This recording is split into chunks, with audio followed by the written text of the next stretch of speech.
हर हर महादेव। नमस्कार। मेरे YouTube channel श्रद्धा में आप सभी का हार्दिक स्वागत है। उम्मीद करती हूँ कि आप सभी सुखी और स्वस्थ होंगे, भगवान की भक्ति में व्यस्त होंगे। आइए जानते हैं आज इस वीडियो के माध्यम से शिव महापुराण संहिता 2 के तृतीय खंड के 50वें अध्याय के बारे में, जिसमें भगवान शिव और माता पार्वती की विवाह संपन्न और शिव जी से विनोद के बारे में बताया गया है। ब्रह्मा जी बोले, हे नारद, उसके बाद मैंने भगवान शिव की आज्ञा पाकर शिव पार्वती विवाह के शेष कार्यों को पूरा कराया। सर्वप्रथम शिव जी व पार्वती जी के मस्तक का अभिषेक हुआ। तत्पश्चात वहां उपस्थित ब्राह्मणों ने दोनों को ध्रुव का दर्शन कराया और उसके बाद हृदय छूना और स्वास्ति पाठ आदि कार्यों को पूरा कराया।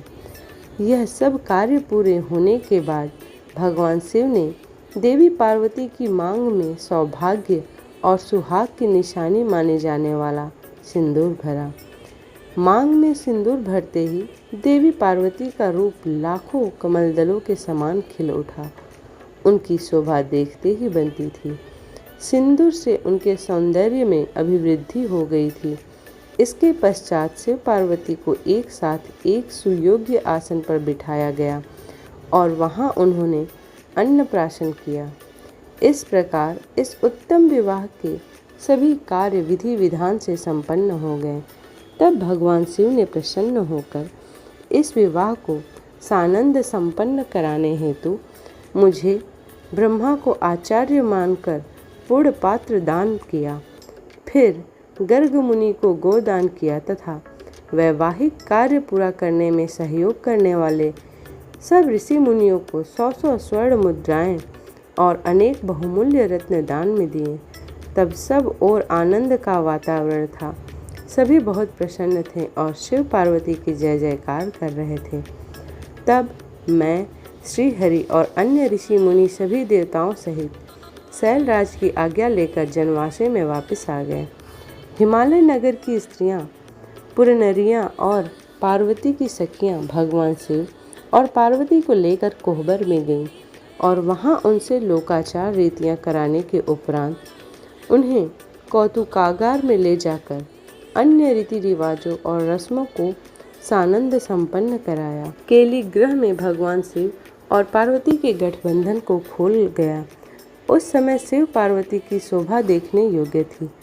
उस समय उनकी अनुपम मनोहरी छवि देखने के लिए सरस्वती, लक्ष्मी, सावित्री, गंगा, अदिति, सची, लोपामुद्रा, अरुंधति, अहिल्या, तुलसी, स्वाहा, रोहिणी, पृथ्वी, संज्ञा, शतरूपा तथा रति नाम की 16 दिव्य देवांगनाएं, देवकन्याएं, नागकन्याएं और मुनि कन्याएं वहां पधारी और भगवान शिव से हास्य विनोद करने लगी। सरस्वती बोली, भगवान शिव, अब तो आप चंद्रमुखी पार्वती को पत्नी रूप में प्राप्त कर लिए हैं। अब इनके चंद्रमुख को देख देख कर अपने हृदय को शीतल करो। लक्ष्मी जी बोली, हे देवों के देव, अब लज्जा किस लिए? अपनी प्राण वल्लभा पत्नी को अपने हृदय से लगाओ, जिसके बिछड़ने के कारण आप दुखी होकर इधर उधर भटक रहे थे। उस प्राण प्रिया के मिल जाने पर कैसी लज्जा? तो उधर सावित्री बोली, अब तो पार्वती जी को भी भोजन कराकर ही भोजन होगा और पार्वती को कपूर सुगंध युक्त तांबुल भी अर्पित करना होगा। तब जानवी बोली कि हे त्रिलोक के स्वामी, स्वर्ण के समान सुंदर पार्वती जी के केश धोना एवं श्रृंगार करना भी आपका कर्तव्य है। इस पर सची कहने लगी, हे सदाशिव, जिन पार्वती को पाने के लिए आप सदा आतुर थे तथा जिनके वियोग के दिन आपने विलाप कर कर बिताए हैं, आज वही पार्वती जब आपकी पत्नी बनकर आपके साथ विराजमान है, तो फिर काहे का संकोच? क्यों आप पार्वती को अपने हृदय से नहीं लगा रहे हैं? देवी अरुंधति बोली, इस सती सुंदरी को मैंने आपको दिया है, अब आप इसे अपने पास रखें और उनके सुख दुख का ख्याल करें। देवी अहिल्या बोली, भगवान, आप तो सबके ईश्वर हैं, इस पूरे संसार के स्वामी हो। आपके परम ब्रह्म स्वरूप को कोई नहीं नकार सकता। आप निर्गुण निराकार हैं, परंतु आज सब देवताओं ने मिलकर आपको भी दास बना दिया है। प्रभु, अब आप भी अपनी प्राण वल्लभा पार्वती के अधीन हो गए हैं। यह सुनकर वहां खड़ी तुलसी कहने लगी, आपने तो कामदेव को भस्म करके पार्वती का त्याग कर दिया था, फिर आपने क्यों आज उनसे विवाह कर लिया? इस प्रकार उन दिव्यांगनाओं की हंसी मजाक चल रही थी और वे भगवान शिव से ऐसी बातें करके बीच बीच में जोर से हंसती और खिलखिला रही थी। इस पर स्वाहा ने कहा कि हे सदाशिव, इस प्रकार हम सब की हंसी ठिठोली सुनकर क्रोधित मत हो जाइएगा। विवाह के समय तो कन्याएं व स्त्रियां ऐसा ही हंसी मजाक करती हैं। तब वसुंधरा ने कहा, हे देवाधिदेव, आप तो भावों के ज्ञाता हैं। आप तो जानते ही हैं कि काम से पीड़ित स्त्रियां भोग के बिना प्रसन्न नहीं होती।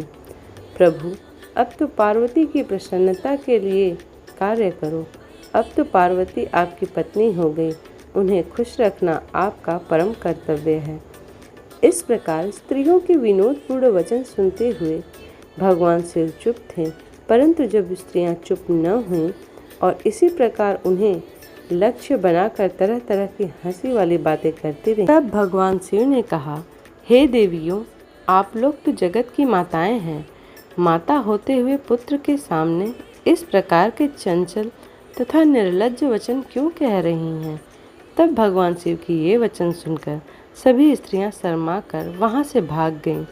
इस प्रकार शिव महापुराण संहिता 2 के तृतीय खंड का 50वां अध्याय समाप्त होता है। उम्मीद करती हूँ कि आज की ये वीडियो आप लोगों को पसंद आई हो। वीडियो पसंद आई हो तो वीडियो को लाइक करें, शेयर करें और चैनल को सब्सक्राइब करें। इसी प्रकार की भक्तिभाव से जुड़ी हुई वीडियोस को प्राप्त करने के लिए चैनल को सब्सक्राइब करना ना भूलें। मिलते हैं अगले अध्याय में, तब तक के लिए हर हर महादेव।